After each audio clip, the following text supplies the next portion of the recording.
Sup, y'all? It's me, it's your boy Asmongold, and today I got a few things to talk to you guys about. Now, this was originally going to be 2 or 3 different videos, but I figured since all the topics are kind of related, I put them all together into one video just to avoid repeating myself, because I think you guys know I do that too much already. Now, first thing I want to talk to y'all about is kind of where I've been in the past few days. I've had a funny, it's a funny story, and by funny I mean tragic, and nothing big, nobody died, not a person at least, and I'll tell you guys about that story in just a minute. Also, another thing I want to tell y'all about is the Warcraft Q3 2015 subscriber call came out, or earnings call came out, which announces the amount of subscribers that World of Warcraft has. I thought it was coming out tomorrow, but it just came out today.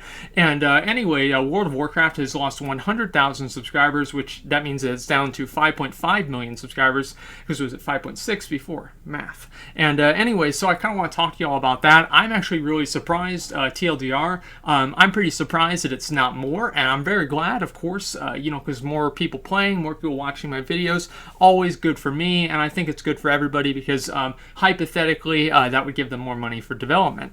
Last thing I want to tell y'all about is recently on, was it Sunday, I was on Final Boss with Belluar Gaming, Mike, and you guys probably know him. I've done a couple of videos with him before, and so you guys can check that out on the Final Boss page. I'll have a link to that. But there are a lot of things that we talked about in there and that we didn't talk about, and a lot of like kind of Blizzcon prediction things that we didn't really fit within like kind of our outline of what we wanted to go over. So I kind of wanted to talk about that a little bit more, and I guess like my predictions for Blizzcon and what I think is really going to happen. Now, first thing, what happened? All right, now let me set the stage for you guys. Let me paint a picture.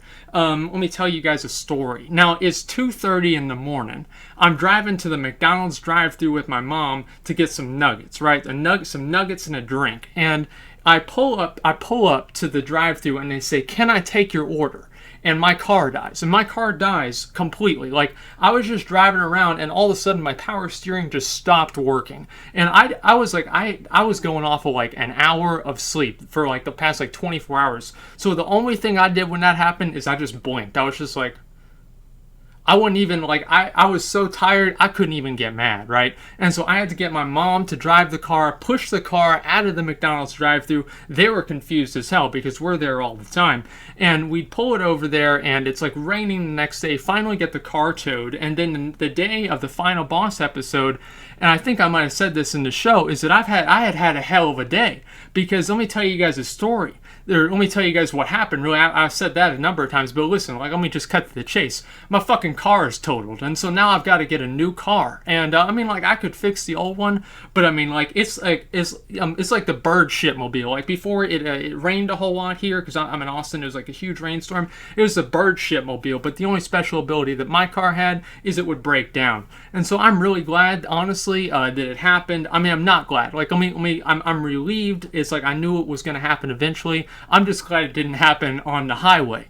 And so also I got to push the car out of the drive-thru. It was no big deal. I'm honestly glad nobody got hurt, and tons of good things about this, but it's going to be a pain in the ass finding a new car. And honestly, guys, I've got a lot of nostalgia, I guess, like, wrapped up in that car. It was my first car that I ever had, and it's like we used to egg other cars in that car. It's like on a hot summer day, because my friends are idiots and they threw a couple of eggs out the window, but they didn't quite get out the window, so they broke in the car. You can still smell the egg on a hot summer day, and I think that's gonna lower the sale value of the car. But I guess it's gonna be basically like just torn apart 4 parts, and so who really cares?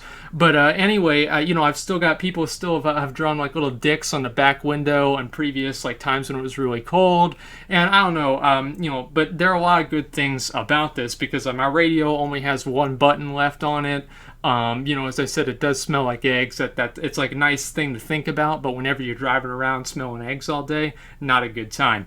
And so I'm really glad that this has happened, but it's a lot to deal with, and so I've been dealing with that. Hopefully, I'll be able to get a nice car pretty soon here, but we'll see. It's a lot to take in, honestly, and so yeah, just wanted to let you guys know, and so I've been dealing with that. It's just been one thing after another, and so I'm actually really glad that at least a lot of that kind of fire drill has kind of subsided, and now I can kind of just get back to playing video games all day. So the World of Warcraft Q3 subscriber numbers. Now, I was actually, as I said before, I was really surprised that the subscriber numbers were not a lot lower. And the reason for that is that they haven't introduced a lot of new content. And I think probably one of the biggest indicators, not really indicators, but causes for the subscriber numbers to not go down as much is potentially some people resubscribing because of the Legion announcement. And I think that I'm in a way I'm obviously glad that the subscriber numbers didn't go down any further, but it always makes me wonder, because they can say, Blizzard developers and Blizzard, can officially say that it's cyclical, it's something like that. But I mean, you guys gotta know that, they're going fucking crazy. They're going crazy whenever, they're losing, almost 50%, close to 50% of their player base in less than a year's time. And even if they're making that money up in microtransactions, that's really kind of short-term gains, and I don't really think that that's going to be very long-term profit gain for them. But I guess we'll see how that goes as well. I'm sure Legion will probably carry another $60 price tag. For a lot of people, they kind of get upset about that. $60 for a game, especially, how much money and development goes into a AAA game from a AAA developer. It really does have to cost more, and I understand that people don't really like that, but that's just the sad truth of it, and I wish that they would kind of maybe tone down how much development they do put into games, at least in some aspects, to kind of keep the prices down, to make it easier for people to get into gaming. But that's kind of a different topic, not really as important. But I'm very, very glad that the subscriber numbers haven't gone down. Because that means that there is probably still a core audience of people that do play well. I haven't really unsubscribed. There are a lot of people who haven't unsubscribed. And, I think that is a surprise for a lot of people, because if you don't really raid, there's not really a whole lot of stuff to do now. And I think this is also going to tie into some of my BlizzCon predictions and things that I think that they're going to do. Now, there have been a lot of leaks for BlizzCon, and what really is true, how can we really know, right? It's going to be very, very difficult for us to read something that was randomly posted on MMO Champion and then say, oh, hey, this is how it's going to go, or oh, this is how it's going to go. Now, I think that it's possible that some of the things are true, whether that is coincidence or whether it actually is a real leak, I don't really know. I think it's entirely possible that they're going to rename the arms spec, the Warrior arms spec, into Blade Master. I don't really know how I feel about that. I've always been kind of an arms warrior, and so changing the name is kind of, I don't know, it would kind of weird me out a little bit, but honestly, I'm not really too worried about it, and honestly, I don't really think that most people are either. I think Berserker is going to be the Fury spec or something like that, and Gladiator is going to be the Prot spec, and they're just making Gladiator built into protection anyway. All of these things I think would be kind of cool, and a lot of the changes would be really nice. And I think that what we're going to be seeing a lot in BlizzCon, and the subscriber loss and BlizzCon really do, I think, tie together, because, as I said, they can't be saying, it's like that picture when somebody's sitting in a house and the house is all on fire and they say this is fine. There's no way they're saying that. They might say that, of course. It's like whenever BP had the oil spill and millions of tons of oil were pumping out into the Gulf of Mexico, they're like, oh, everything's fine, don't worry about it, right? But they're going to apeshit behind the scenes, and I think it's the same thing with Blizzard. I would be amazed if it wasn't. And so I think that in BlizzCon we can see a whole lot of stronger retention mechanics and a longer in-game gameplay experience. Now, one thing that we saw in Mists of Pandaria towards the end of it is a very big paradigm shift, indicated by the level 90 boost. MMOs have always had generally a very long leveling up process. The 90 boost removes that pretty much entirely. Whereas the leveling process was maybe in vanilla it was days, literally 24 hours times 20. And in Burning Crusade it was probably just about as much since they nerfed vanilla, and it was always a huge amount of time that you spent leveling. Well, now since nobody really has that time that they're going to be spending leveling, because everybody's going to buy the 90 boost, right? Or they get it with the game. So everybody's going to take that. It's not really ridiculous to expect that at all. what's going to happen, I think, is that people will get to the end game, and this is what's happened, I believe, is they get to the end game very quickly. New players get to the end game, and they don't really understand where to go from here, and they haven't really played the game for a very long time, and so they'll get into like a pug group and be kicked out immediately because they don't entirely understand their class. And there's a lot of fundamental problems that the 90 boost has created. I used to think it was a bad thing, then I thought it was a good thing. Now I'm not really sure what to think, but I don't really think that it's a good thing to give that to people who just started the game. But that is debatable. I know a lot of people disagree with that, and I used to too. It's just like kind of seeing the after effects and everything like that. It makes me think, was that really the right decision or not? And they are going to be increasing that 90 boost to a level 100 boost whenever Legion comes out. And so Blizzard, basically their idea here is to get people into the max level content, get them up to level 110, up to level 100 as fast as possible, up to 90 as fast as possible in Mists of Pandaria, so they can start experiencing the in-game content, because they believe that a lot of the people who start playing the game start playing it through a referral from a friend, and usually that referral, that friend is level 90, level 100, level 110 then, or in the future, and so obviously you want to have that person be able to get into the game and immediately start being able to play with their friend. I think that they could do a lot of other things to maybe facilitate that better. Maybe we can see that with adventure mode, and that's something that I think that we'll see a lot of talk about at BlizzCon, is the adventure mode. Diablo 3 has adventure mode. It's basically where you progress through, like, let's say the quests. I mean, like, imagine, guys, this is really actually easy way to do it. Instead of doing the Gorgoron quest lines, you just do bonus objectives. That's basically what adventure mode, I think, is going to be, and I'm welcoming that, and I'm really excited for that, and I'm glad that they're adding something like that, because I think it will add more replayability. Wards of Draenor has had a very strong, I would say like 50 to 100 hours of gameplay in it as soon as you bought the game and you leveled up through it and did like all your gears and stuff. 50 to 100 hours, very, very strong experience. After that, you start seeing like very, very strong diminishing returns on what you really do, unless you're raiding, and also unless you're kind of unless you were like previously invested in the game, like a lot of us were. And I think that will be another thing, is it adding more things to keep players invested and building up their characters. We're seeing that also with the prestige system that we're seeing in PvP, where you can get like new things that are next to your head whenever people target you, and leveling up through PvP. And what's some of the other things? Artifact weapons. I don't think that they're going to announce all of the artifact weapons at BlizzCon, because I think that might give away part of the story. I am of the mind that Varian is going to die. I think that people said that he'll be like the second mortal to strike Sargeras, and then we'll get Charlemagne, and that's his weapon.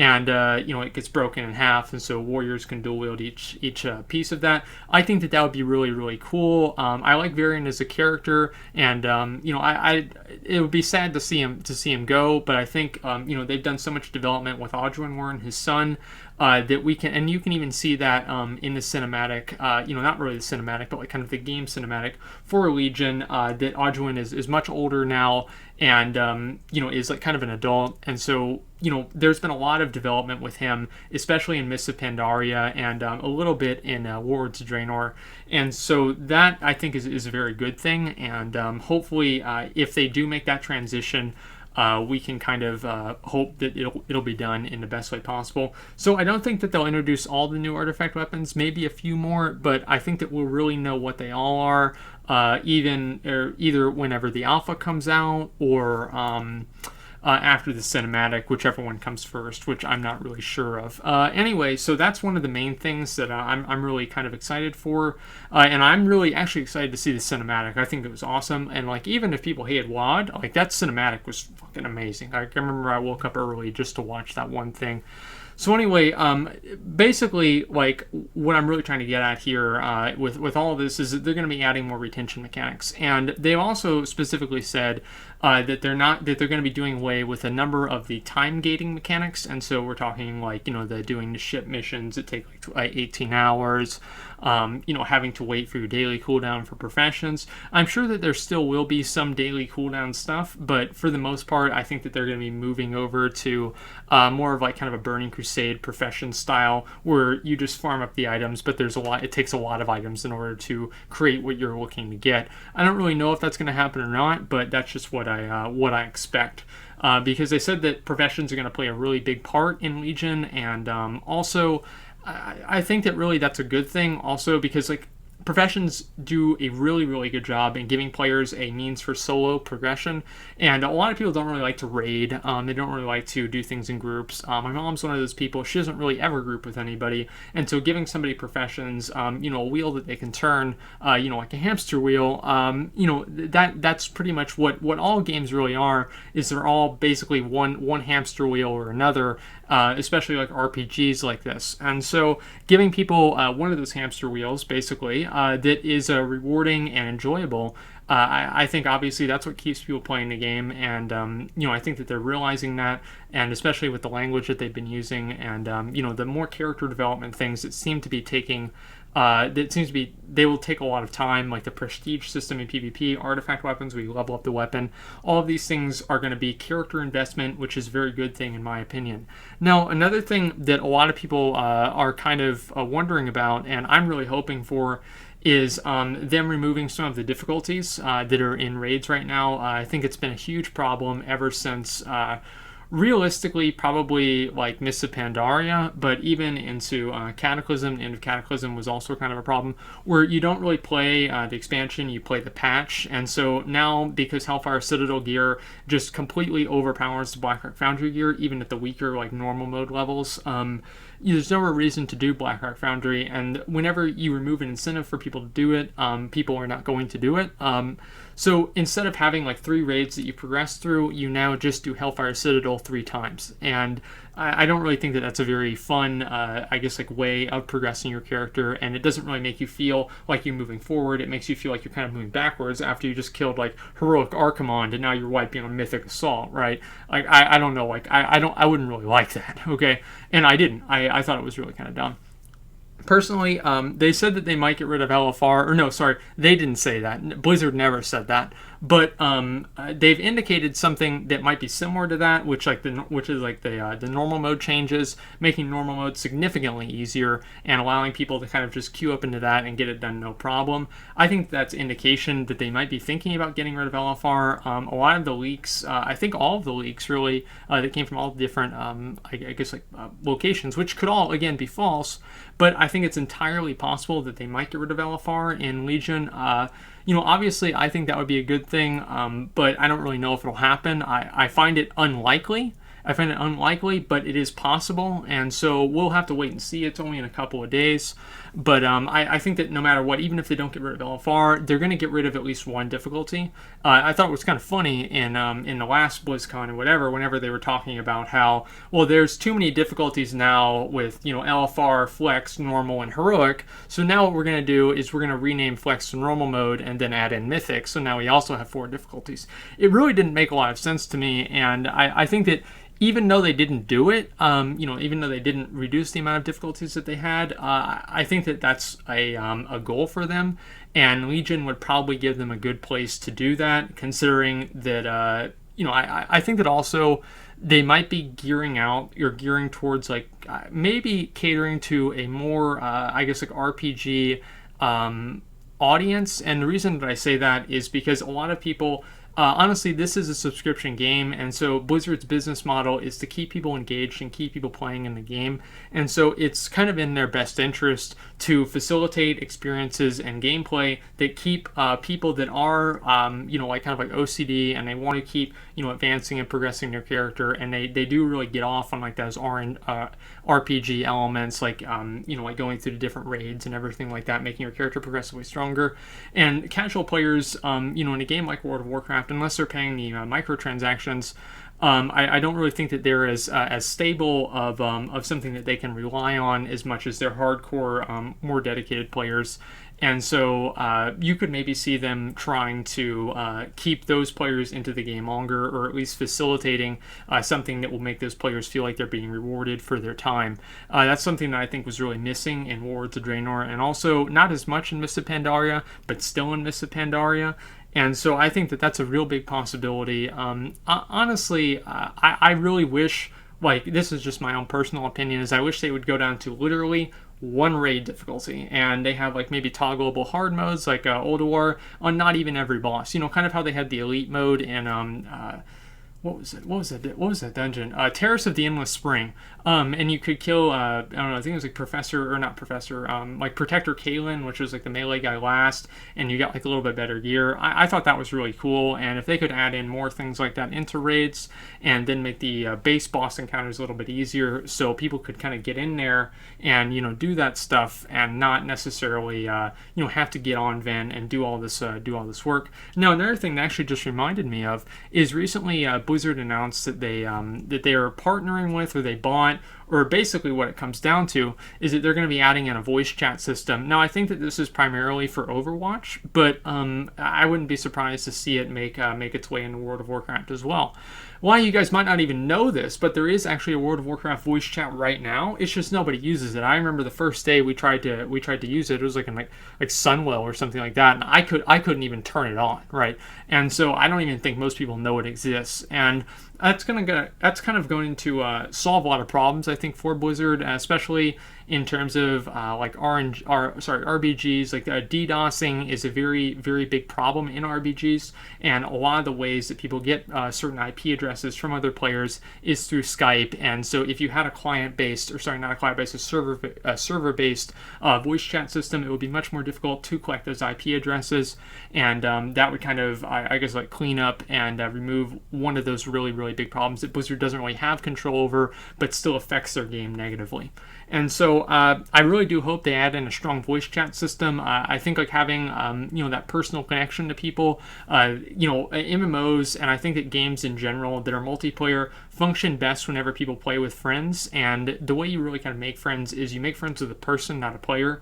And so if you get somebody to, if you're actually talking to somebody, there's a really good chance that you can, you know, like actually make a connection with that person rather than just typing. Now, that's again just my opinion, but I think that's what it could possibly be. But anyway, before I go on too long, I'm very glad that the subscriber numbers didn't go down as much as I thought that they would. I thought almost for sure they would be under 5 mil, but they're only at 5.5. And so that is probably a pleasant surprise for everybody, even though it is down a little bit. But what else can you really expect, you know, with another 3 months of no real content? But I think that the Legion announcement and maybe a couple of other things have kind of lessen the blow.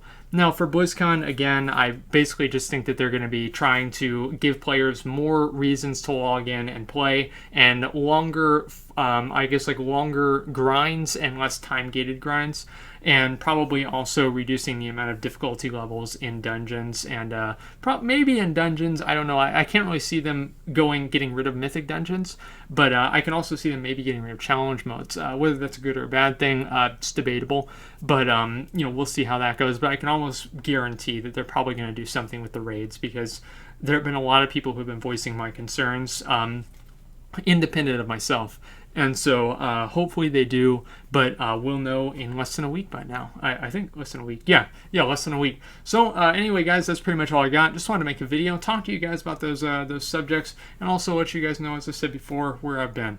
So hopefully we'll have some really good stuff to talk about in BlizzCon, but you know, we'll have to see until then.